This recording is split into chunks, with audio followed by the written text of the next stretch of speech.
खरी गोष्ट तर अशी, इंद्रपद आहे का, इंद्रपद हे मनुष्य देहाच्या योग्यतेत नाही. इंद्रपद हे मनुष्य देहाच्या योग्यतेत नाही. ब्रह्मपद आहे का, हे मनुष्य देहाच्या योग्यतेत नाही. मनुष्य देह जो आहे हा ह्याच्यापेक्षा फार मोठ्या किमतीत आहे.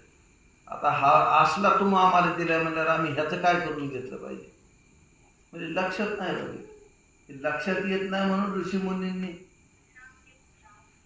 अनंत कष्ट करून शास्त्रांची उत्पत्ती केली आणि त्यांनी सूत्र करून ठेवले शास्त्र.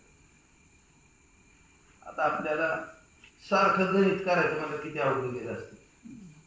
14 दूने 28, 9 दूने 18, 9 त्रिक 27 ही पाढे जसे तयार केलेले ही म्हणजे तुम्हाला सोपं व्हावं म्हणून का अवघड व्हावं. ऐका, काल एक विचार सहज